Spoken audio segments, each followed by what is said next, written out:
Bismillahirrahmanirrahim. Assalamualaikum warahmatullahi wabarakatuh. Alhamdulillahi ala ihsani wa syukru lahu ala taufiqihi wa amtinani wa asyhadu an la ilaha illallah wahdahu la syarika lahu ta'ziman li sya'ni wa asyhadu anna Muhammadan abduhu wa rasuluhu da'a ila ridwani. Allahumma shalli alaihi wa ala alihi wa ashabihi wa ikhwani. Para pemirsa dari Roja TV dan Radio Roja yang dirahmati oleh Allah Subhanahu wa taala. Kita lanjutkan pembahasan kita dari tafsir surat Al-Ahzab. Sekarang kita masuk pada ayat ke-21. Allah Subhanahu wa taala berfirman, "Laqad kana lakum fi Rasulillahi uswatun hasanah."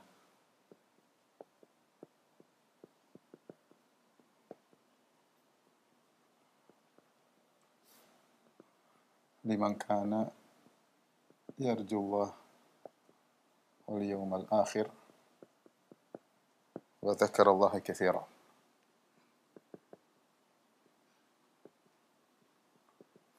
Baik, di sini Allah berfirman, sungguh pada diri Rasulullah SAW ada uswah hasanah, teladan yang baik, ya. Yang baik, ya. Bagi orang yang berharap kepada Allah dan hari akhirat. Bagi yang berharap kepada Allah dan hari akhirat. Wa dzakarallaha katsiran. Dan banyak mengingat Allah.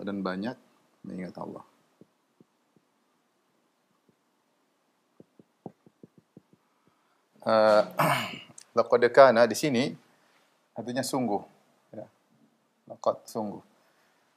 Para ulama mengatakan di antaranya Syekh Utsaimin dan juga sebelumnya adalah Al-Alusi dalam kitabnya Ruhul Ma'ani, bahwasanya pada ayat ini ada 3 penekanan, ya. Ada 3 penekanan akan hal ini. Yang pertama, al-qasam al-muqaddar wallahi, ya. Harusnya wallahi ini muqaddar. Wallahi laqad kana fi Rasulillah, laqad kana lakum. Maka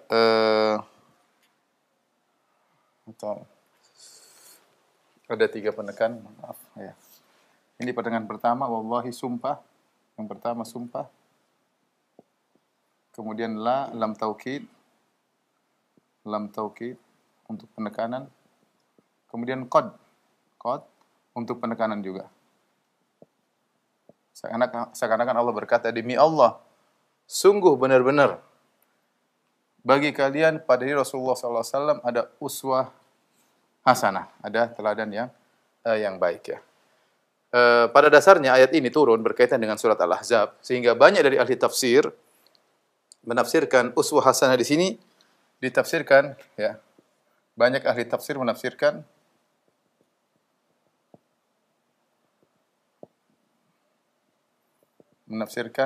uswah hasanah dalam peperangan. Ya, dalam peperangan. Ya, karena sebelum ayat ini, ya, Allah Subhanahu wa taala menyebut tentang sifat-sifat orang munafik. Yahsabuna al-ahzaba lam yadhhabu wa iyati al-ahzabu yawadduna law annahum fil a'rabi, ya. Yas'aluna an anba'ikum walau kanu fikum ma qatalu illa qalila. Allah mencela orang-orang munafik, Allah sebutkan ciri-ciri mereka. Maka setelah itu Allah tekankan, jangan seperti orang-orang munafik, ya. Sungguh pada diri Rasulullah SAW ada uswah teladan dalam peperangan. Maksudnya apa? Nabi SAW dalam peperangan memberi uswah yang luar biasa. Nabi sabar, ya. Nabi berstrategi, Nabi ikut serta dalam menggali khandak, ya. Nabi sampai mengikat perutnya dengan batu kelaparan. Banyak contoh-contoh yang diajarkan oleh Nabi SAW. Nabi berdoa kepada Allah Subhanahu wa taala. Nabi salat malam dalam peristiwa perang Khandaq. Contoh banyak, ya, sehingga Allah menyuruh kaum mukminin, ya, untuk mencontohi Rasulullah sallallahu alaihi wasallam. Sehingga kum di sini kalian ini yang lebih kuat adalah maksudnya orang-orang beriman. Maksudnya adalah orang-orang beriman, ya. Sebagaimana sebelumnya Allah mengatakan yas'aluna an ambaikum. Orang-orang munafik mereka berangan-angan tinggal di Arab Badui, bertanya tentang kabar-kabar kalian. Kalian maksudnya orang-orang beriman. Jadi laqad kana lakum, kalau kita artikan sungguh benar-benar bagi kalian wahai orang beriman, pada diri Rasulullah sallallahu alaihi wasallam ada uswah yang baik, yaitu uswah dalam peperangan. Meskipun sebabnya dalam peperangan, tapi kita punya kaidah al-ibrah bi umumil lafzi la bi khususil lafz, la bi khususis sabab.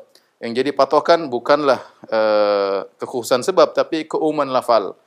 Karena itu para ulama mengambil lafal ini sebagai lafal umum. Laqad kana lakum fi Rasulillah sallallahu alaihi wasallam uswatun hasanah, diambil keumumannya. Ya. Sehingga para ahli fikih, usul fikih mengatakan, ya, ahli usul mengatakan hukum asal yang dikerjakan oleh Nabi, apapun hukum asal apapun yang dikerjakan Nabi sallallahu alaihi wasallam adalah disyariatkan bagi umatnya.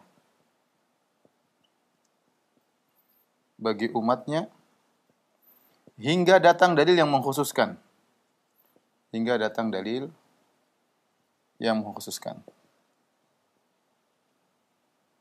Jadi apa saja kita dapatkan dalam hadis, Rasulullah begini, Rasulullah begitu, Rasulullah berdoa begini, apapun Rasulullah kerjakan, maka hukum asalnya disyariatkan bagi umatnya. Sampai ada dalil yang mengatakan ini khususan Nabi sallallahu alaihi wasallam. Contoh, Rasulullah SAW istrinya lebih dari 4. Ini khususan Nabi sallallahu alaihi wasallam. Contoh, ada wanita ingin dinikahi tanpa harus ada mahar. Ya, wa mar'atan mu'minatan in wahabat nafsaha lin nabi. Ya, dia menghadiahkan dirinya kepada Nabi sallallahu alaihi wasallam, boleh ya.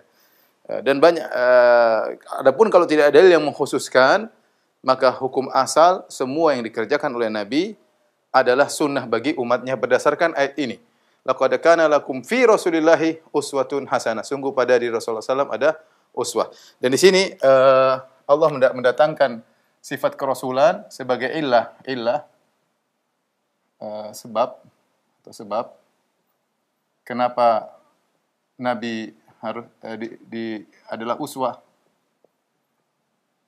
karena dia adalah Rasul, karena dia utusan Allah. Ya, sehingga apapun dikerjakan oleh Nabi SAW adalah sunnah. Jadi umum. Kemudian juga Al-Qurtubi, ini disebut oleh Syekh Sa'di. Al-Qurtubi mengatakan, para ulama khilaf, para fuqaha, ulama khilaf, yang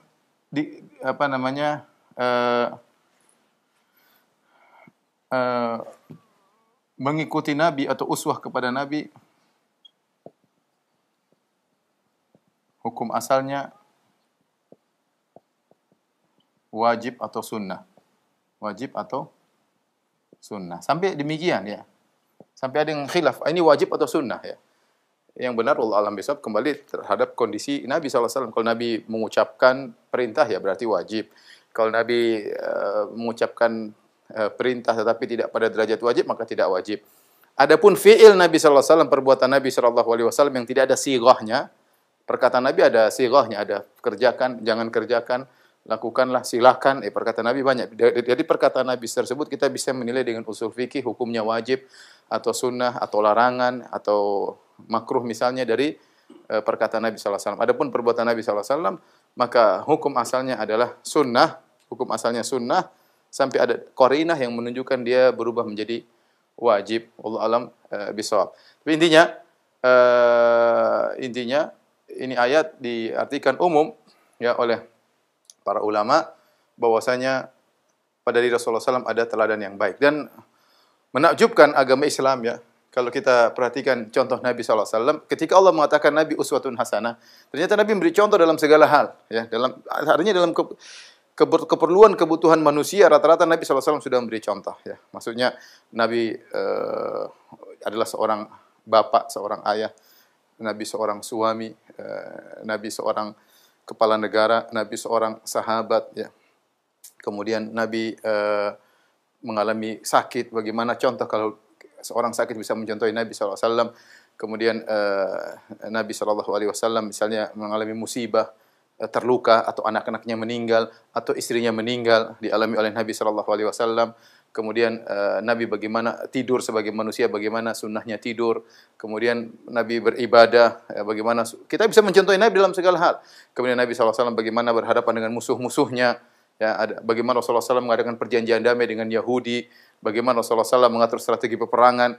Banyak sekali yang kita sunnah Nabi, banyak sekali. Makanya seorang salaf, kalau tidak salah Sufyan Ats-Tsauri mengatakan, "Law istata'ta alla tahuka ra'saka illa bisunnah faf'al." Kalau kau mampu tidak menggaruk kepalamu kecuali dengan ada dalilnya, maka lakukanlah. Kalau kau mampu tidak menggaruk kepalamu kecuali dengan sunnah ada dalilnya, maka lakukanlah. Artinya apa?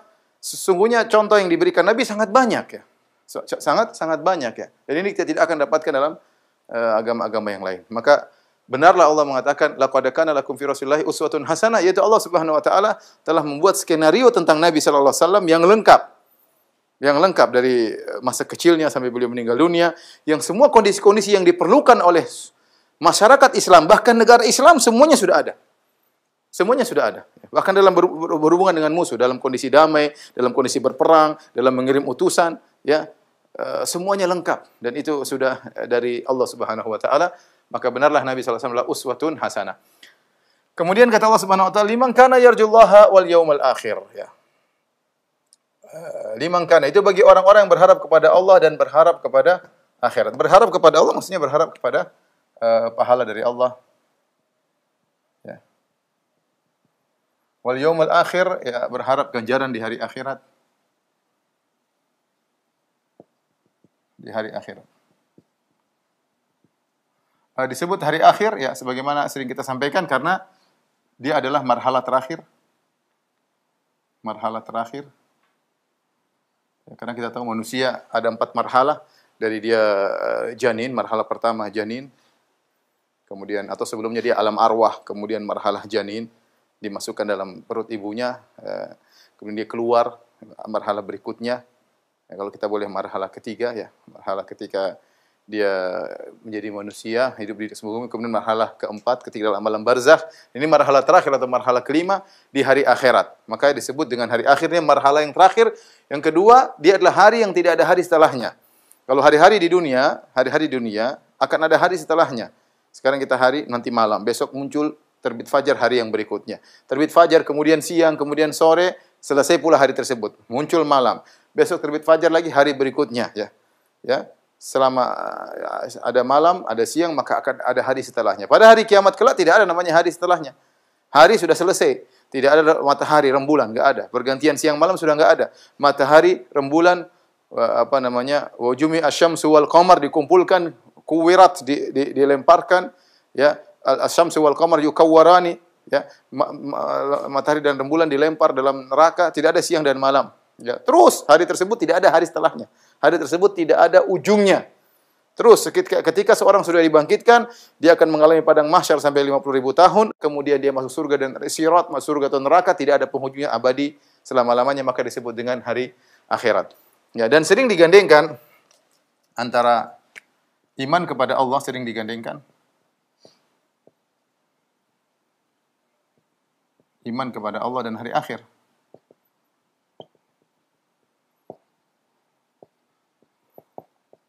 Dalam banyak ayat, dzalika yu'adzu bihi man kana yu'minu billahi wal yawmil akhir, ya.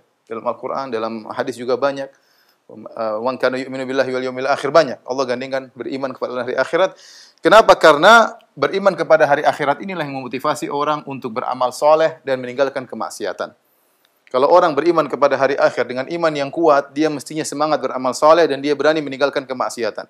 Tidaklah dia malas beribadah dan tidaklah dia berani melakukan pelanggaran-pelanggaran kecuali karena imannya kepada hari akhirat secara hakikat kurang. Meskipun secara teori mungkin luar biasa. Secara teori mungkin dia hafal Quran, secara teori mungkin dia mengerti tentang perincian surga dan neraka, secara teori dia bisa sebutkan dalil, tapi secara hakikat di hatinya kalau dia masih berani melakukan kemaksiatan berarti imannya kepada hari akhirat kurang. Sejauh mana imannya kurang, sejauh itu dia berani melakukan kemaksiatan. Wa dzakarallaha katsiran, dan banyak mengingat Allah Subhanahu wa taala. Di sini katsiran adalah maf'ul mutlak ya. Dzakarallaha dzikran katsiran, dan banyak mengingat Allah Subhanahu wa taala. Zikir di sini umum. Zikir di sini umum. Ya, Syekh Utsaimin bahkan mengatakan semua perkara yang mendekatkan seorang kepada Allah adalah zikir.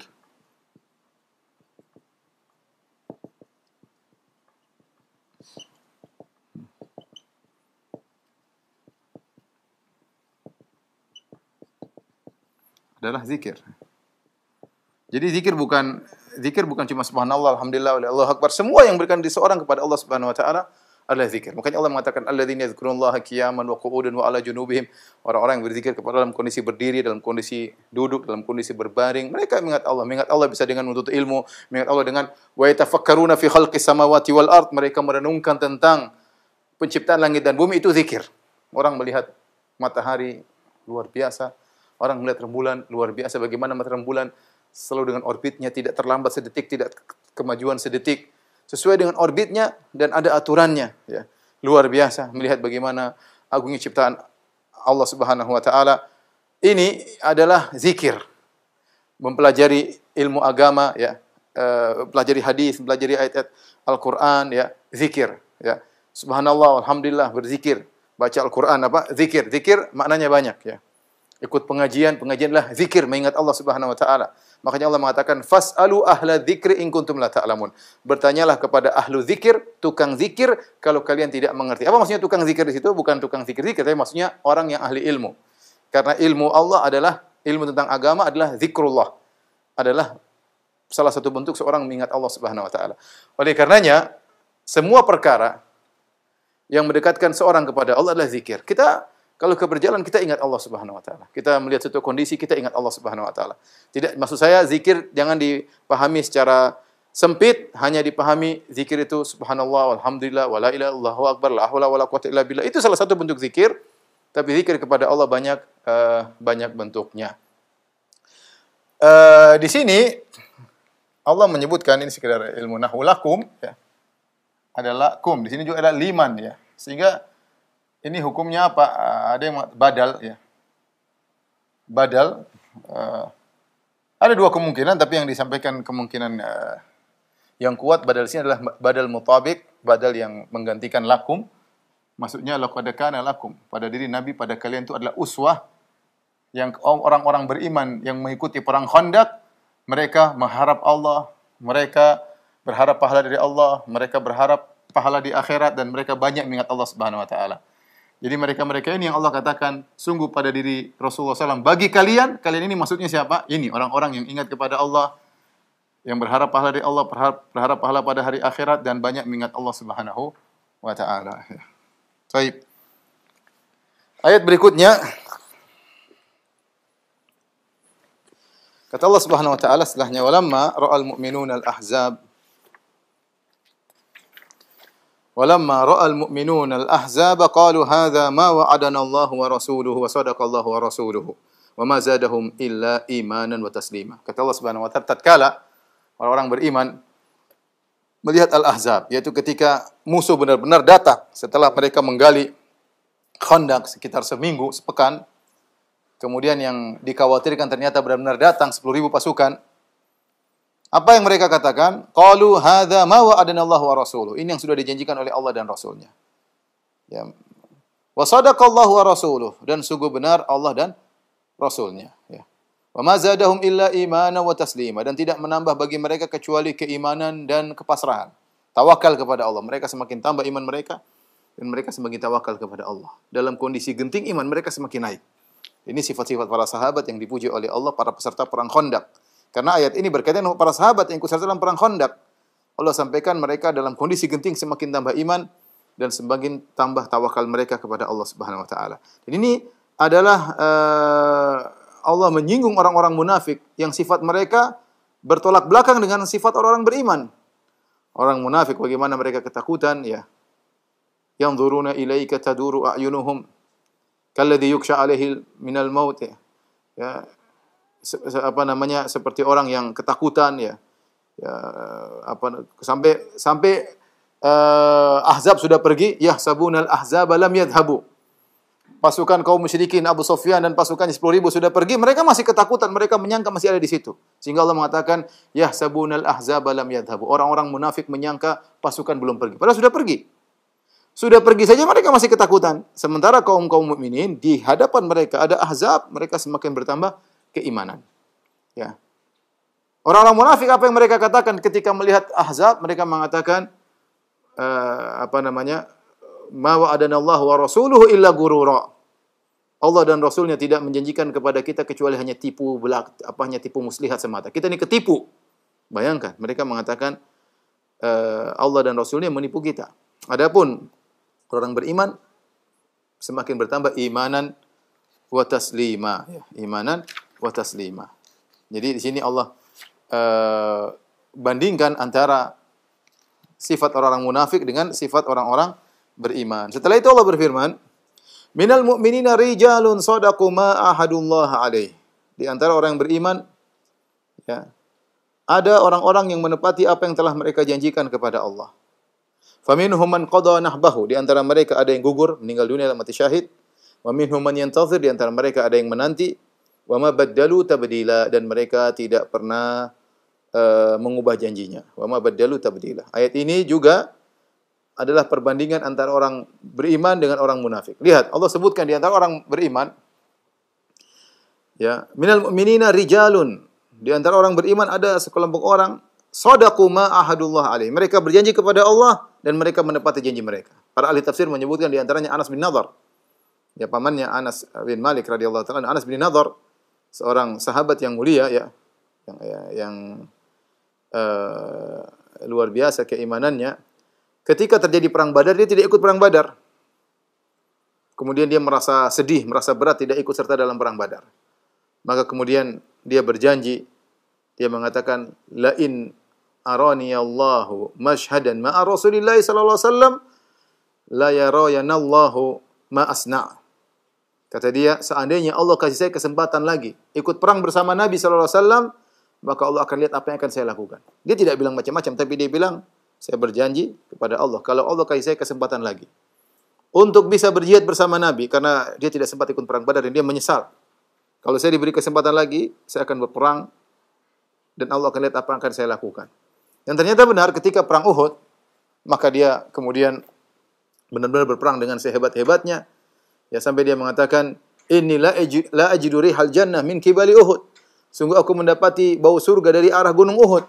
Jadi ketemu dengan Sa'ad bin Mu'adz, hendak ke mana engkau wahai Anas? Dia mengatakan, inni la ajidu rihal jannah min kibali Uhud. Aku mencium bau surga dari gunung Uhud. Semangat, kemudian dia maju berperang sampai ditemukan luka dalam tubuhnya lebih dari 80 luka. Ya, lebih dari 80 luka. Dari tombakan, kemudian panah, kemudian pedang, lebih dari 80 luka. Luar biasa. Ya, inilah di antara kata para ulama yang wa minhum man qada nahbahu, di antara mereka ada yang telah gugur di medan pertempuran. Demikian juga sahabat-sahabat yang lain seperti Mus'ab bin Umair radhiyallahu anhu, seperti Hamzah bin Abdul Muttalib paman Nabi sallallahu alaihi wasallam, dan para sahabat yang gugur dalam medan pertempuran, ya, seperti Abdullah bin Jahshin, ya, Al-Mujadda yang bersumpah, ya Allah, kalau saya berdoa kepada Allah kalau aku bertemu besok musuh agar dia merobek perutku, kemudian mencincang diriku, ya. Dan ternyata Allah kabulkan permintaannya. Tapi intinya mereka inilah orang-orang yang berjanji kepada Allah dan mereka menepati janjinya. Allah berfirman, minal mu'minina rijalun shadaqu ma ahadullah alaih. Di antara orang-orang beriman ada lelaki-lelaki yang mereka menepati janji mereka yang mereka janji kepada Allah. Faminhum man qada nahbahu, di antara mereka ada yang sudah meninggal dunia. Wa minhum man yantazir, di antara mereka ada yang menunggu. Menunggu maksudnya menunggu, ya, mereka ketika jihad tidak meninggal dunia dan mereka berharap bisa mati syahid dalam peperangan berikutnya.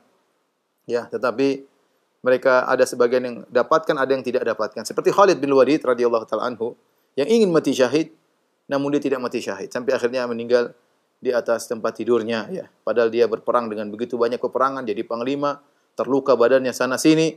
Namun kalau tidak mentakdirkan dia meninggal di medan pertempuran, dia tidak meninggal di medan pertempuran. Akhirnya dia meninggal di atas tempat tidur, ya. Wa ma baddalu tabdila. Kata Allah, mereka tidak mengganti janji mereka sama sekali. Berbeda dengan orang-orang munafik, ya. Kata Allah Subhanahu wa taala, walaqad kanu ahadullaha min qablu la yuwallunal adbar wa kana ahdullahi mas'ula. Sungguh orang munafik, sebagaimana Allah sebut dalam ayat sebelumnya, sungguh orang-orang munafik mereka telah berjanji kepada Allah Subhanahu wa taala dalam pertempuran mereka tidak akan mundur sama sekali. Padahal mereka kabur, minta izin dengan berbagai macam alasan sebagaimana sudah kita sebutkan pada pertemuan sebelumnya. Ya, wa kana ahdullahi mas'ula, dan janji mereka akan diminta pertanggungjawaban oleh Allah pada hari kiamat kelak. Ya. Ini orang munafik. Mereka sering berjanji dan mereka mengingkari. Seperti Allah sebutkan juga, ya, tatkala sebagian orang munafik berjanji untuk bersedekah. Wa minhum man ahadallah la in atana min fadlihi lanasaddaqanna wa lanakunanna minas salihin. Falamma atahum min fadlihi bakhilu bihi wa tawallaw wa hum mu'ridun. Fa'aqabahum nifaqan fi qulubihim ila yaumi yalqawnahu bima akhlafullaha ma wa'aduhu wa bima kanu yakdzibun. Di antara orang-orang munafik ada yang berjanji kalau mereka diberi karunia dari Allah Subhanahu wa taala, sungguh kami akan bersedekah dan kami akan menjadi orang-orang saleh. Tatkala Allah berikan mereka anugerah, bakhilu bihi, mereka pelit. Wa tawallaw, mereka berpaling, wa hum mu'ridun, mereka berpaling. Fa aqabahum nifaqan fi qulubihim, maka Allah berikan hukuman kepada mereka kemunafikan dalam hati mereka. Ila yaumil qaunahu, sampai hari kiamat. Sampai mereka bertemu dengan Allah Subhanahu wa taala. Kenapa? Bima akhlafullaha ma wa'aduh, karena mereka menyelisihi apa yang mereka janjikan kepada Allah. Makanya hati-hati ikhwan, ya, kalau seorang sudah berjanji kepada Allah, maka tunaikan. Lihatlah para sahabat, mereka berjanji, mereka tunaikan, maka Allah puji mereka. Ya, rijalun sadaqu ma ahadullah alaih, faminhum man qadha nahbahu wa minhum man yantazir. Ya, mereka menunaikan janji mereka kepada Allah. Ada yang meninggal, ada yang tidak meninggal, tapi mereka menunaikan janji mereka kepada Allah Subhanahu wa taala. Setelah itu Allah berfirman, liyajziyallahu shadiqina bisidqihim. Supaya Allah memberikan balasan kepada orang-orang yang benar tersebut karena kebenaran yang mereka lakukan. Wa yu'adzibal munafiqin in syaa'a, dan untuk menyiksa orang-orang munafik jika Allah berkehendak. Au yatuba alaihim, atau Allah menerima taubat mereka. Innallaha kana ghafurar rahima, sungguhnya Allah Subhanahu wa taala Maha Pengampun lagi Maha Penyayang. Ayat ini, ya, kata Ibnu Katsir rahimahullahu taala dalam tafsirnya, ay yakhtabiru ibadahu bil khauf wal zilzal liyamizal khabitha min at-tayyib. Kata Allah, Allah menguji hamba-hambanya dengan adanya penyerangan dari Ahzab yang datang ke kota Madinah. Allah sengaja dengan ketakutan bil khauf wal zilzal, dan kegoncangan yang luar biasa. Bagaimana tidak goncang? 10.000 pasukan datang mengepung kota Madinah dengan pasukan yang cuma sedikit, cuma sekitar 3.000 atau kurang lebih. Dikepung oleh 10.000 dengan persenjataan yang full, ya, powerful. Semuanya ingin menyerang Madinah, ingin membebaskan Madinah. Ini ujian yang sangat berat. Tujuan apa? Kata Ibnu Katsir, agar Allah membedakan mana yang imannya benar dan mana kemunafikan. Ya. Agar nampak dia mizal khabitha minat tayyib. Ya, munafik akan kelihatan dari yang benar. Ya. Kemudian Allah mengatakan liyajziyallahu as-shadiqina bisidqihim. Agar Allah membalas orang-orang yang jujur, orang-orang yang benar, bisidqihim, bahwasanya mereka benar-benar menunaikan perintah Allah Subhanahu wa taala, mereka berjihad, mereka berjuang sehingga nampak kebenaran iman mereka. Ya, nampak kebenaran mereka. Begitu sudah nampak kebenaran iman mereka, maka Allah membalas apa yang mereka lakukan, amal soleh mereka. Kemudian satunya, agar nampak kemunafikan, agar Allah membalas juga. Ini tujuan terjadinya Allah mentakdirkan adanya perang Ahzab tadi, untuk membedakan mana yang benar, mana yang munafik, untuk dibalas dua-duanya. Yang benar, liyajziyallahu as-shadiqina bisidqihim, agar Allah memberi balasan ganjaran kepada orang-orang yang imannya benar dengan benarnya kesungguhan iman mereka dalam menunaikan perintah Allah. Wa yu'adzibal munafiqin, dan sebaliknya untuk mengadab orang-orang munafik, ya, karena ketahuan kemunafikan mereka. Insya'a, jika Allah berkehendak. Jika Allah berkehendak, Allah mengadab mereka. Kata para ulama tafsirnya apa insya'a? Maksudnya kalau Allah berkehendak, mereka terus munafik sampai mati, mereka tetap munafik. Ustaz, apakah ada orang munafik bisa sadar? Bisa. Ya, bisa, orang munafik bisa sadar. Ya. Kalau orang kafir saja bisa sadar. Bedanya orang kafir sama munafik apa sih? Orang kafir, kekafirannya dia tampakkan. Orang munafik, kekafirannya dia sembunyikan. Sebagaimana orang kafir bisa sadar taubat kepada Allah, orang munafik juga bisa taubat kepada Allah Subhanahu wa taala. Dan di antara ada orang munafik yang bertaubat, ya, nanti kalau kita bahas surat At-Taubah di mana sebagian mereka mengejek Rasulullah sallallahu alaihi wasallam, akhirnya di antara mereka ada yang bertaubat kemudian berjihad di jalan Allah Subhanahu wa taala, ada.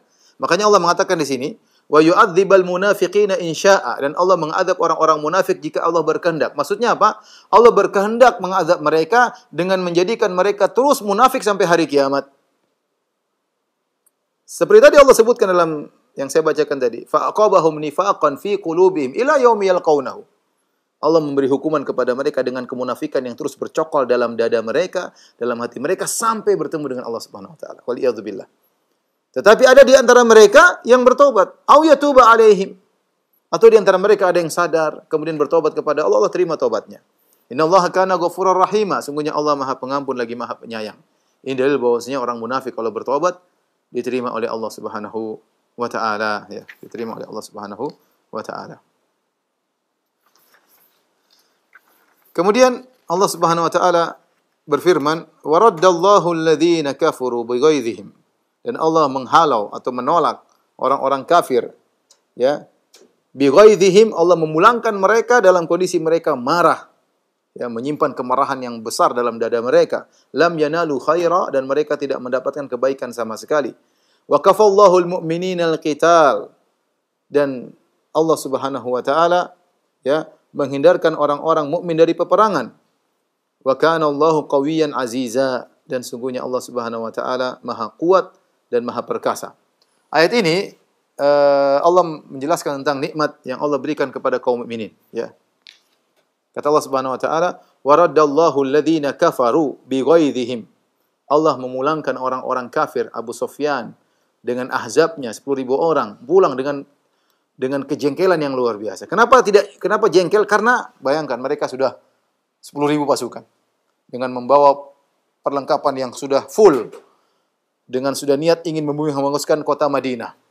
Apalagi yang kurang poinnya tinggal serang Muhammad dan kawan-kawannya habis. Ternyata mereka kecelek. Di depan mereka ada khandak. Tidak bisa berbuat apa-apa. Berusaha, ya, seminggu, 2 minggu, habis-habisan, ya. Kemudian tidak dapat apa-apa. Terakhir diserang sama angin, ya. Akhirnya mereka tidak berkutik, akhirnya pulang. Pulang dengan kejengkelan yang luar biasa.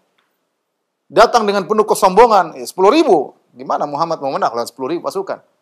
Berbagai macam kabilah Quraisy 4.000, 6.000 dari kabilah-kabilah yang lain, Ghatafan dan yang lainnya. Ternyata pulang dengan tangan kosong, ya. Memalukan. Sehingga mereka, kata Allah, bighaidhihim, mereka pulang dalam kondisi marah dan jengkel. Lam yanalu khaira, mereka tidak mendapatkan kebaikan apapun. Tidak ada yang mereka dapatkan. Rasa malu yang mereka dapatkan, tidak ada dunia mereka dapatkan, tidak ada kejayaan yang mereka dapatkan.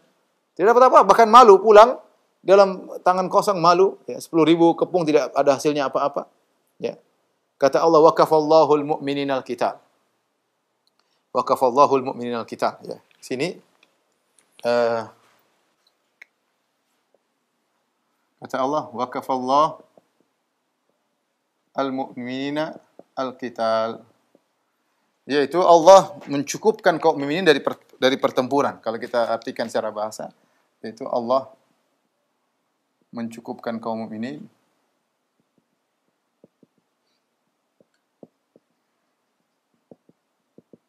dari pertempuran, dari peperangan. Apa maksudnya? Ada 2 tafsiran atau 2 ayat ini dibawa kepada 2 makna. Yang pertama, Allah menangkan kaum mukminin tanpa perlawanan dari kaum mukminin, tanpa perlawanan. Ya, karena apa yang menghabisi membuat Ahzab hancur, porak-poranda? Allah kirim apa? Allah kirim angin dan malaikat. Sebagaimana sudah kita jelaskan pada pertemuan sebelumnya, ya. Fa arsalna 'alaihim rihan wa junudan lam tarawha. Maka kami kirimkan kepada orang-orang Ahzab angin dan malaikat yang kalian tidak melihatnya, ya. Jadi sementara para sahabat sedang berkumpul di tenda-tenda mereka, di kamp mereka, Allah menangkan.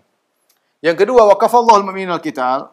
Makna yang kedua yaitu setelah itu, setelah perang Khandaq, Quraisy tidak bisa lagi menyerang kaum mukminin. Menyerang kaum mukminin.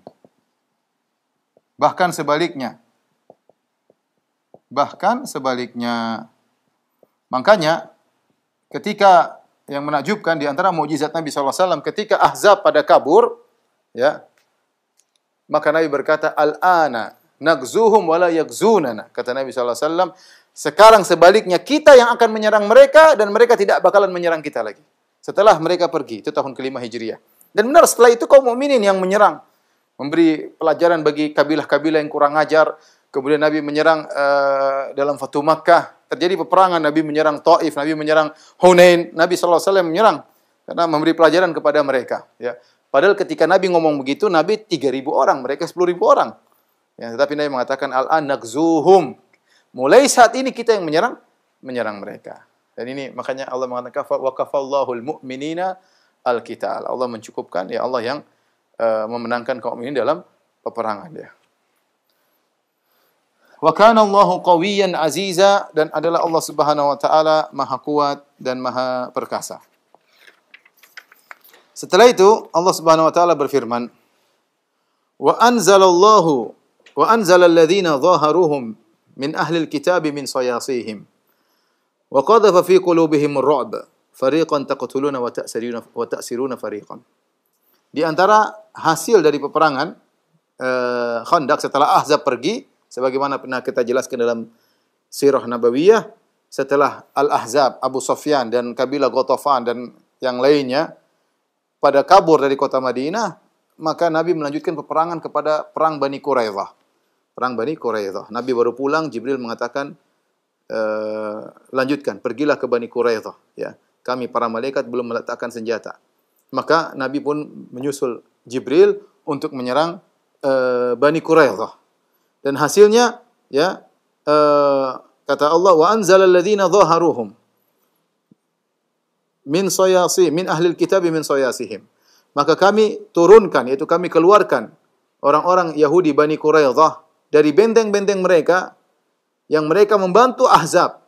Ya, maksudnya alladzina dhaharuhum, yaitu orang-orang yang membantu Al-Ahzab. Siapa orang-orang yang membantu Al-Ahzab yang berkhianat kepada Nabi sallallahu alaihi wasallam? Mereka adalah Bani Quraidah.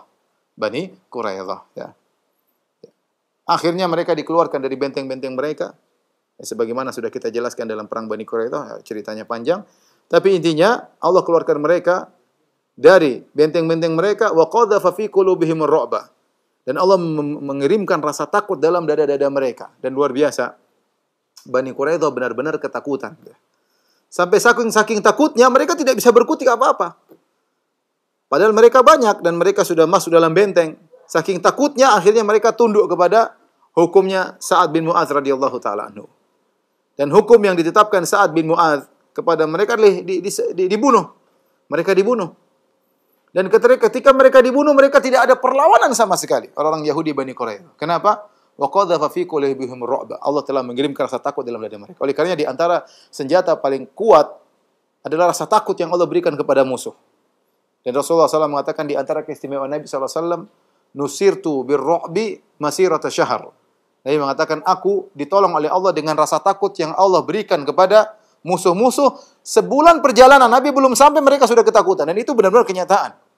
Ya, Nabi sampai perang Tabuk, bayangkan. Nabi waktu perang Tabuk, Nabi pergi ke negeri Syam, ya, untuk melawan Romawi. Romawi pasukannya mungkin entah berapa, entah 1 juta pasukan kali. Ya, pasukan kaum muslimin berapa? Ya. Tapi mereka tidak berani hadir dalam pertempuran. Kenapa? Ada rasa takut. Siapa yang berikan? Allah Subhanahu wa taala. Dan itu keistimewaan Nabi, tidak diberikan kepada nabi-nabi yang lain. Nusirtu bir-ru'bi masirata syahr. Aku diberikan pertolongan oleh Allah berupa rasa takut yang Allah berikan kepada dada-dada mereka sebulan perjalanan sebelum aku sampai. Di antaranya ketika Nabi berperang melawan Bani Quraidah, wa qadhafa fi qulubihim ar-ru'ba, Allah kirimkan rasa takut dalam dada mereka sehingga saking takutnya mereka pasrah. Pasrah, tunduk kepada hukum Sa'ad bin Mu'adz. Kemudian yang wanita dan anak-anak dikumpulkan, wa ta'siruna fariqan, kalian tawan. Ya, fariqan taqtulun, sebagian kalian bunuh. Siapa al-muqatilah? Yaitu orang-orang muda, orang-orang lelaki yang ikut yang bisa untuk bertempur, semuanya dibunuh. Ketika mereka dibunuh, bagaimana? Mereka diambil sekelompok kemudian dibunuh. Sekelompok dibunuh oleh pasukan kaum muslimin. Jumlah mereka sekitar 400, ada yang mengatakan 600 orang, ada yang mengatakan 700 orang, dan mereka tidak ada perlawanan sama sekali. Kenapa? Karena rasa takut yang telah menimpa mereka. Ketika mereka ditimpa rasa takut, mereka tidak bisa berkutik apa-apa. Ya. Kata Allah, fariqan taqtulun, sebagian dari mereka kalian bunuh, yaitu para muqatilah. wa ta'siruna fariqan, dan sebagiannya kalian tawan. Kemudian kata Allah Subhanahu wa taala, ayat terakhir yang kita bahas pada kesempatan malam hari ini, wa awrathakum ardhahum wa diyarahum wa amwalahum wa ardan lam tata'uha. Dan Allah mewariskan kepada kalian tanah-tanah dan rumah-rumah dan amwalahum, harta benda mereka, wa ardan lam tata'uha, demikian pula tanah yang belum kamu injak. Wa kana Allahu ala kulli syai'in qadira, dan Allah Maha Kuasa atas segala sesuatu.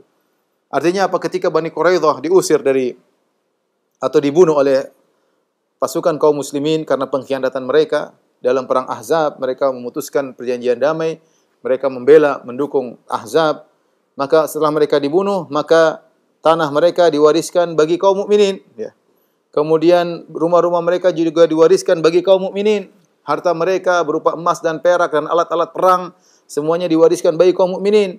Kemudian Allah mengatakan wa ardon lam tatauha, dan ada juga tanah mereka yang belum kalian injak, kalian akan mewarisinya, kalian akan menguasainya. Sebenarnya Allah mengatakan maksudnya tanah Khaybar. Karena orang Yahudi setelah mereka diusir, Bani Qainuqa, Bani Nadhir diusir sebelum Bani Quraidah, mereka pergi ke mana? Mereka pergi di antaranya ada yang ke negeri Syam, ada yang pergi ke Khaybar. Khaybar kira-kira 200 km dari kota Madinah. Ya, Allah mengatakan wa ardhun lam tatauha, kalian akan menguasai tanah tersebut. Para ulama mengatakan maksudnya Khaybar. Kabar gembira bagi Nabi SAW, suatu saat Nabi akan menguasai tanah Yahudi di lokasi yang lain, itu di Khaybar. Yang situ ada sekitar 9 benteng tempat pertahanan mereka. Sekitar 200 kilo sebelah utara kota Madinah, ya. Dan itu terjadi pada tahun 7 Hijriah. Sebenarnya menafsirkan wa ardhun lam tatauha, kalian akan menguasai bumi-bumi yang belum pernah kalian pijak selain Khaybar, yaitu bumi-bumi yang lain. Ya, kalian akan melakukan ekspansi, kemudian kalian akan meluaskan bumi Islam di zaman, apalagi di zaman Umar bin Khattab radhiyallahu taala anhu, dikuasailah Persia, kemudian Irak jatuh, Qadisiyah, Madain, kemudian Nahawan, kemudian yang lainnya dikuasai oleh kaum muslimin. Demikian juga dari negeri Syam, ya, Al-Quds kemudian dikuasai, kemudian Halab, ya, kemudian Hims, semuanya dikuasai di zaman Umar bin Khattab radhiyallahu taala anhu, ya. Wa kana Allahu ala kulli syai'in qadira, dan Allah Maha Kuasa atas segala sesuatu. Tapi demikian saja para pemirsa Radio Raja dan juga TV Raja yang dirahmati Allah Subhanahu wa taala, karena ayat berikutnya berkaitan tentang istri-istri Nabi sallallahu alaihi wasallam. Insyaallah kita lanjutkan pekan depan. Kalau ada yang bertanya saya persilahkan, saya kembalikan kepada Al-Akh Abu Luqman hafizahullahu taala. Jazakallahu khairan, kami sampaikan kepada Al-Ustaz Firanda Andirja hafizahullahu taala yang telah membimbing kita dalam pembahasan tafsir Al-Quranul Karim dalam surah Al-Ahzab. Dan kami undang Anda para pemirsa Roja TV dan pendengar Radio Roja dimanapun Anda berada untuk memasuki sesi tanya jawab. Anda dapat berpartisipasi dengan mengirimkan pertanyaan Anda. Baik, kita masuk ke pertanyaan pertama dari pesan singkat dari Iyang di Bandung, ingin bertanya Ustadz terkait keutamaan yang diberikan kepada Rasulullah, yakni rasa takut yang diberikan kepada musuh-musuhnya. Pertanyaannya, apakah keutamaan ini diberikan pula kepada umat Nabi Muhammad SAW? Mohon penjelasannya, Ustaz. Ya, sebagian ulama berpendapat demikian. Ya, ini berlaku bagi Nabi SAW, berlaku bagi umatnya dengan syarat umatnya beriman kepada Allah Subhanahu Wa Taala, bertawakal kepada Allah Subhanahu Wa Taala, meninggalkan kemaksiatan. Dan itu kenyataan yang kita lihat pada zaman Khulafaur Rasyidin. Ya, di zaman Umar bin Khattab radhiyallahu anhu, bagaimana musuh ketakutan dengan datangnya para sahabat menyerang mereka. Allah memberikan banyak karamah kepada para sahabat ketika terjadi pertempuran. Tetapi jika ternyata kaum muslimin jauh dari sunnah Nabi SAW, mereka bercerai-berai, saling bermusuhan di antara mereka, maka berlakulah firman Allah Subhanahu wa taala, wala tanaza'u fatafshalu wa tadhhabu rihukum. Jangan kalian bercerai-berai, kalau kalian bercerai-berai maka kalian akan lemah dan akan hilang kekuatan kalian. Sehingga akhirnya musuh-musuh tidak takut kepada kaum mukminin. Jadi wallahu a'lam bishawab, kalau kaum mukminin menjalankan sunnah-sunnah Nabi, kemudian mereka bersatu padu, kemudian mereka kuat iman mereka, ya, jauh dari kemaksiatan, maka seharusnya hal ini juga berlaku bagi kaum mukminin dan bukan hanya bagi Nabi sallallahu alaihi wasallam. Wallahu ta'ala a'lam bishawab. Jazakallahu khairan Ustaz atas penjelasannya, dan untuk berikutnya kami coba angkat pertanyaan melalui line telepon. Kami persilahkan. Mohon maaf tampaknya terputus. Dan kami selingi kembali dengan pertanyaan melalui pesan singkat dari Abu Yusuf di Bogor. Ingin bertanya Ustadz, terkait dengan sahabat yang menunggu-nunggu untuk sebagaimana, mohon maaf, sahabat yang menunggu-nunggu untuk syahid, apakah ini termasuk sahabat yang tertinggal dalam peperangan Ustadz karena kelalaian seperti kisah sahabat yang tertinggal dalam perang? Mohon penjelasannya Ustadz. Wallahu alam, yang saya maksudnya siapa? Maksudnya Ka'ab bin Malik ya. Wa ala thalathati alladziina khulifu ya, yang ditunda taubatnya, dan 3 orang ditunda taubatnya karena tidak ikut perang tanpa uzur, Ka'ab bin Malik dan 2 sahabat yang lainnya. Apakah mereka termasuk? Allah alam bisawab. Maksud dari ayat ini adalah para sahabat yang berjanji untuk menunaikan janji mereka, berjihad di jalan Allah Subhanahu wa taala, maka Allah puji mereka. Ya, di antara mereka ada yang meninggal dalam pertempuran, di antara mereka ada yang tidak meninggal, tetapi mereka juga dipuji oleh Allah karena mereka sudah berupaya untuk berjihad di jalan Allah Subhanahu wa taala. Adapun sebagian sahabat yang melakukan kesalahan seperti Ka'ab bin Malik dan 2 temannya, ya mereka sudah bertobat dan tobat mereka telah diterima oleh Allah Subhanahu wa taala karena mereka jujur ya. Tapi ini ya ayyuhalladzina amanu taqullaha wa kunu ma'as shadiqin ya. Wa kunu ma'as shadiqin, bersamalah kalian orang-orang yang jujur. Ini hal yang lain ya. Mereka meskipun tidak ikut perang, tetapi mereka sudah bertobat dan mereka diterima tobatnya oleh Allah Subhanahu wa taala. Wallahu alam bisawab. Para pemirsa Roja TV dan pendengar Radio Roja dimanapun Anda berada, insya Allah 15 menit ke depan kita masih memasuki sesi tanya jawab bersama Ustadz Firanda Andirja Hafizahullah Ta'ala. Dan kami undang kembali Anda untuk memasuki sesi tanya jawab. Assalamualaikum. Waalaikumsalam warahmatullahi wabarakatuh. Dari siapa di mana? Dari Bu Bet di Sijunjung. Di Sijunjung, silakan Ibu. Bertanya di luar tema boleh Pak Ustadz? Silakan Ibu. Ya, mengenai sholat Pak Ustadz.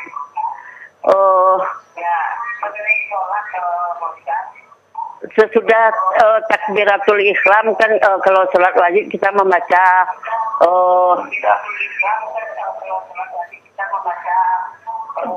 kan ada beberapa macam, salah satunya Allahu Akbar alhamdulillah katsira itu termasuk juga itu Pak Ustaz sesudah takbiratul ihram. Mohon maaf, baca apa Ibu sekali lagi?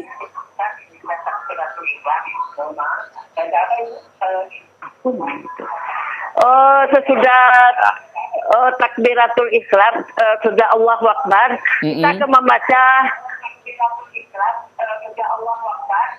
kita akan membaca kabiro walhamdulillah katsirau. Oh iya, baik. Atau wajahtu wajiyah. Atau kan ada 10 macam tuh Ustaz. Iya. Pertanyaannya apa Ibu? Pertanyaannya Allahu Akbar kabiro walhamdulillah katsirau itu apa termasuk juga boleh dibaca? Oh, baik. Baik, terima kasih Ibu di Sijunjung. Tafadhol Ustaz. Zikir atau doa istiftah ya, memang banyak ya. Sempat saya kumpulkan dalam buku bekal salat, ada sekitar 11 ya.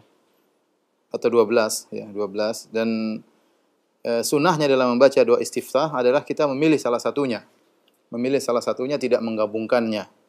Lain halnya dengan zikir ruku dan sujud, kita boleh menggabungkan. Tetapi kalau untuk istiftah, maka disunahkan kita mengucapkan salah satunya. Ya. Kalau bisa kita variasi, solat ini kita baca begini, solat berikutnya kita baca yang lain. Ada yang pendek, ada yang panjang, ya, sehingga kita bisa menjalankan seluruh sunnah Nabi Sallallahu Alaihi Wasallam. Dan ini dianjurkan baik solat fardu maupun solat sunnah. Dan di antara doa istiftah sebagaimana disebutkan oleh Ibu tadi, Allahu Akbar kabira walhamdulillahi katsira wa subhanallahi bukratan wa asila. Dan juga yang panjang, wajjahtu wajhal ladzi fatara samawati wal ardi hanifa wa ma ana minal musyrikin. Inna salati wa nusuki, dan panjang dari hadis Ali bin Abi Thalib, dan itu sangat panjang. Terserah kita yang mana, Allahumma ba'id baini wa bain terserah kita baca yang mana, ada sekitar 12. Ibu boleh pilih salah satunya, jangan digabung. Ibu boleh pilih salah satunya, jangan digabung ya, satunya. Dan hukumnya sunnah. Seandainya seorang sholat tanpa membaca doa istiftah, tidak jadi masalah. Wallahu a'lam bishawab. Jazakallahu khairan Ustaz atas penjelasannya, dan untuk berikutnya kembali kita akan angkat pertanyaan melalui line telepon. Kami persilahkan. Assalamualaikum. Waalaikumsalam warahmatullahi wabarakatuh. Dari siapa di mana Bapak? Dari Abu Rosyad di Tangerang. Silakan. Ustaz mau bertanya. Iya. Di beberapa medsos itu kan pernah beredar bahwa Yahudi itu memang dia dendam dengan peristiwa Khaybar itu. Jadi dia akan berusaha nanti akan menguasai kembali Khaybar itu. Kira-kira dengan rumor seperti itu ada benarnya juga nggak, Ustaz? Baik. Ya, syukran. Assalamualaikum. Waalaikumsalam warahmatullahi wabarakatuh. Tafadhol Ustaz. Kalau kita bilang rumor itu Yahudi dendam, yang harusnya dia dendamkan bukan Islam ya. Banyak yang dendam sama Hitler, dendam sama Bakhtar, sama orang-orang yang telah menghabisi mereka di zaman kejayaan mereka. Bukankah mereka telah dihancurkan semenjak Nabi Sulaiman alaihissalam meninggal dunia, kemudian kerajaan mereka terbagi menjadi dua, kerajaan Israel dengan kerajaan Yahuda, kemudian mereka perang saudara, kemudian mereka dihabisi oleh berganti-gantian dari Persia, dari Babilonia, sampai kemudian zaman Hitler dan selanjutnya. Adapun di zaman Nabi SAW hanya Rasulullah justru berbuat kebaikan kepada mereka. Apa yang dilakukan oleh Nabi? Lihat, Bani Qainuqa. Apa yang perlu dendamkan? Wong Nabi SAW mereka melakukan pengkhianatan dan Nabi usir. Nabi tidak bunuh. Kemudian Bani Nadir, demikian juga mereka hendak membunuh Nabi SAW. Nabi juga maafkan. Karena permintaan dari sebagian kaum Ansar, Nabi maafkan dan Nabi suruh mereka keluar. Adapun Bani Quraidah, ya Bani Quraidah, mereka yang ridho untuk dihukum dengan hukumnya Sa'ad bin Mu'adz, dan kesalahan mereka memang sangat fatal ya, sebagaimana sudah kita jelaskan. Kemudian juga perang Khaybar, ada sebab-sebabnya semuanya. Itu hanya peperangan ringan yang meninggal sedikit ya. Untuk apa mereka dendamkan? Kemudian di zaman Umar bin Khattab radhiyallahu anhu, zaman Abu Bakar, kemudian orang-orang Yahudi tinggal di kota Madinah sebagai kafir zimmi, mereka hidup dengan tenang, merasakan keadilan. Apa yang perlu mereka dendamkan? Ya, itu hanya rumor yang disebar oleh sebagian mereka, sebenarnya bukan itu ya. Ya sebenarnya itu, makanya mereka tidak fokus. Kalau kita lihat mereka tidak fokus ke Arab Saudi, tapi yang mereka fokus adalah menguasai kembali Israel untuk membangun kembali kerajaan Israel Raya atau Haikal Sulaiman yang pernah dibangun oleh Nabi Sulaiman alaihissalam atau Nabi Daud alaihissalam dan Nabi Sulaiman alaihissalam. Jadi itu adalah bukan hal yang bukan alasan yang tepat ya, karena kalau mereka mau dendam masih banyak mereka dendami ya. Masih banyak yang harus mereka dendami, karena yang menghabisi mereka dengan bantaian yang luar biasa bukan orang Islam. Orang Islam cuma berapa? Coba lihat. Yang meninggal di perang Khandaq berapa? Cuma 400 orang. Kemudian yang meninggal di perang Khaybar entah berapa orang, sedikit juga, tidak banyak ya. Terus mereka tinggal dalam kedamaian dalam negara Islam, di mana Islam memberi jaminan kepada kafir zimmi jika mereka membayar jizyah. Wallahu a'lam bishawab. Jazakallahu khairan Ustaz atas penjelasannya, dan kembali kita akan angkat pertanyaan melalui pesan singkat dari Bapak Daifan di Padang. Ingin bertanya Ustaz, bolehkah kita berhusnuzon kepada Allah kalau Allah menakdirkan orang bunuh diri itu ada hikmahnya? Syukron, jazakallahu khairan. Jangankan kepada orang yang bunuh diri ya. Kepada iblis Allah izinkan untuk hidup, iblis Allah izinkan untuk menggoda manusia. Fir'aun Allah hidupkan Fir'aun ya. Dan banyak hal-hal yang secara zahir kita tidak sukai. Maka kita yakin semuanya Allah lakukan dengan hikmah, karena Allah adalah Al-Hakim. Makanya ketika kita beriman kepada takdir, antu'mina bil qadari khairihi wa syarrihi, engkau beriman kepada rukun iman yang keenam, engkau beriman kepada takdir yang baik maupun yang buruk. Yang buruk maksudnya ditinjau dari yang terjadi. Ya, yang baik ditinjau dari yang kita lihat, buruk yang dari yang kita lihat. Tapi di balik Allah menciptakan kebaikan dan keburukan tersebut pasti ada kebaikan, pasti ada hikmah. Saya sering sampaikan, contoh Allah menciptakan iblis. Iblis Allah izinkan, Allah ciptakan dia, Allah izinkan dia untuk menggoda Adam, bahkan Allah izinkan dia hidup sampai hari kiamat untuk menggoda kaum mukminin. Ada hikmahnya. Para ulama menyebutkan banyak hikmahnya di antaranya Allah bisa menunjukkan dua hal yang kontradiktif. Allah menciptakan surga dan neraka. Kalau tidak ada iblis, neraka enggak ada fungsinya. Allah bisa menciptakan Fir'aun dan Musa, Allah bisa menciptakan iblis dan Jibril ya. Allah bisa menampakkan orang-orang yang berjihad di jalan Allah, memperjuangkan jiwa, merelakan jiwa dan hartanya untuk Allah Subhanahu wa taala ya. Kemudian Allah bisa menunjukkan bagaimana Allah mau menerima taubat. Kalau enggak ada iblis, enggak ada maksiat. Ya, enggak ada maksiat. Kemudian Allah Ghafurur Rahim ya. Bagaimana seorang merasa berdosa kemudian dia tunduk kepada Allah, itu semua tidak akan ada kalau tidak ada iblis. Ya, kemudian Allah juga bisa menunjukkan syadidul iqab, Allah balasnya sangat kuat. Ini semua ada hikmah yang terkadang akal kita bisa memikirkannya, terkadang kita tidak bisa. Ya, makanya Allah mengatakan la yus'alu amma yaf'alu. Allah tidak ditanya dengan apa yang dilakukan. Karena kita bicara tentang hikmahnya iblis, itu saja mungkin kita bisa sebutkan, atau para ulama berusaha mencari inilah hikmah diciptakan iblis. Tapi di balik itu tentu masih banyak yang kita tidak tahu, karena otak kita, akal kita sangat rendah. Wa ma utitum minal ilmi illa qalila. Kau tidak diberi ilmu kecuali cuma sedikit. Disuruh mikir ruh saja kita enggak mampu memikirkan tentang hakikat ruh, bagaimana tentang perbuatan-perbuatan Allah Subhanahu wa taala. Lihatlah anak kecil dengan kita. Betapa banyak kita melakukan perbuatan, anak kita yang 4 tahun, 5 tahun enggak ngerti apa yang kita lakukan. Akalnya enggak sampai. Kadang kita melarang mereka enggak boleh gini, enggak boleh. Dia tidak terima, dia nangis. Kita mau jelaskan dengan ilmiah, dia tidak paham. Kenapa? Akalnya tidak sampai. Itu antara anak kita dengan kita. Bagaimana lagi dengan makhluk, dengan Rabbul Alamin.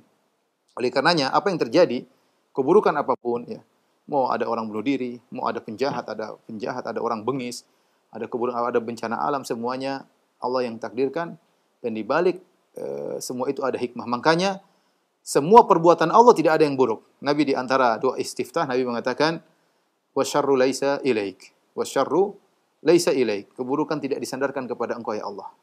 Makhluk buruk, ya, min syarri ma khalaq, ada keburukan Allah ciptakan, tetapi di balik Allah menciptakan keburukan tersebut pasti ada hikmah yang itu menunjukkan perbuatan Allah semuanya baik. Makanya kata Nabi, wasyarru laisa ilaik. Tidak ada keburukan sandar kepadamu, keburukan itu hanya pada makhluk, tapi di balik penciptaan makhluk yang buruk tersebut ada kebaikan yang sering tidak kita pahami. Wallahu a'lam bishawab. Jazakallahu khairan Ustaz atas penjelasannya, dan pertanyaan berikutnya datang dari saudara kita, yaitu Bapak Widi yang sedang berada di kota Chiayi di negara Taiwan, Ustaz. Pertanyaannya, Ustaz, posisi saya sedang berada di negara Taiwan dan menetap di sini untuk tugas belajar S2. Dan di kampus disediakan ruangan untuk sholat dan dipakai pula untuk sholat Jumat. Pertanyaannya, bagaimana menegakkan sholat Jumat, Ustadz? Sedangkan hanya ada 5-8 orang saja. Dan saya dengar syarat sholat Jumat harus minimal 40. Soalnya di kota saya tinggal ini, masjid cuma ada di tengah kota dan cukup jauh jaraknya. Dan ini sekaligus pertanyaan buat teman-teman Muslim yang sedang berada di Taiwan ini, Ustadz. Mohon penjelasannya, Ustadz. Pendapat yang lebih kuat bahwasanya salat Jumat tidak disyaratkan 40 orang. Ya, jika sudah terkumpul jamaah dan mereka mukimin, mereka iqamah di sana, tinggal di sana, bukan musafirin, maka mereka salat Jumat dan mereka boleh kerjakan meskipun 5 orang atau 8 orang. Ya, jika sudah disebut jamaah, maka mereka bisa mengerjakan salat Jumat meskipun di tempat yang dia tersebutkan tadi. Ya, wallahu a'lam bishawab. Baik, jazakallahu khairan Ustaz. Dan untuk berikutnya Ustaz, pertanyaan dari Bapak Basir di Garut. Ustaz, materi atau pola pendekatan apa yang layak dilakukan untuk mempersatukan kaum muslimin hingga musuh-musuh Allah gentar adanya? Mohon penjelasannya Ustaz. Wallahu a'lam bishawab. Bahwasanya sulit umat untuk kembali bersatu kecuali di atas akidah yang benar, ya. Akidah yang benar. Maka jika akidahnya berbeda seperti kenyataan yang kita hadapi sekarang, ya, ada Syiah, ada inilah, ada anulah, ya, sehingga sulit membayangkan untuk bisa bersatu. Tetapi tetap kita menuju kepada persatuan dengan ada beberapa hal yang harus kita perhatikan. Misalnya masalah khilafiyah kita harus berlapang dada, ya, berlapang dada, ya, terutama masalah-masalah fikih. Jangan kita besar-besarkan, boleh kita jelaskan secukupnya, kita boleh mengatakan itu salah, kita yang benar. Biasa masalah fikih. Tapi kemudian jangan diperbesar, kemudian kita gembar-gemborkan, ya. Karena kaum muslimin sedang dikepung oleh orang-orang non-muslim, orang kafir yang mereka ingin menghabisi kaum muslimin. Maka kita punya fikih dalam hal ini, ya. Dalam masalah akidah kita jelaskan dengan tenang, ya, dengan dalil-dalil, ya. Mungkin tanpa harus memvonis fulan dan fulan atau menunjuk batang hidung fulan dan fulan. Kita jelaskan akidah yang benar sambil menjelaskan kesalahan akidah yang salah dengan cara sebaik-baiknya, ya, agar kaum muslimin bisa menerima. Itu usaha kita semaksimal mungkin, ya, yang bisa kita lakukan, ya. Kemudian apa segala hal yang bisa menimbulkan perpecahan bukan dalam masalah agama saja, dalam masalah politik, dalam masalah dunia harus kita minimalkan. Karena kita tahu sumber permasalahan, perpecahan bukan cuma dari perbedaan dalam masalah akidah atau agama, bahkan terkadang dalam masalah duniawi timbul pertikaian, timbul permasalahan, ya. Sambil kita berdoa agar Allah menjaga kaum muslimin, sebagaimana sering kita dengar doa-doa dari para imam-imam di Masjid Nabawi, Masjidil Haram, mereka mendoakan kaum muslimin, ya. Bagaimanapun mereka adalah saudara-saudara kita, ya. Terkadang mereka berbeda dalam sebagian urusan akidah dengan kita, tetap mereka saudara kita, mereka punya hak sebagai seorang muslim. Maka kalaupun kita nasihati, maka nasihati dengan kasih sayang, dengan penuh kelembutan, ya. Ini mudah-mudahan dengan cara seperti ini Allah bisa mempersatukan, ya, sedikit demi sedikit, ya. Dan kita hanya bisa melakukan yang kita mampu. Ya, fattaqullaha mastata'tum. Semoga Allah Subhanahu wa taala menyatukan hati-hati kaum muslimin, ya, dan menjaga kaum muslimin dari makar musuh-musuh kaum muslimin. Demikian saja para pemirsa Radio Raja dan TV Raja dimanapun Anda berada. Apa yang bisa saya sampaikan kurang lebihnya saya mohon maaf. Subhanakallah bihamdik asyhadu alla ilaha illa anta astaghfiruka wa atubu ilaik. Assalamualaikum warahmatullahi wabarakatuh.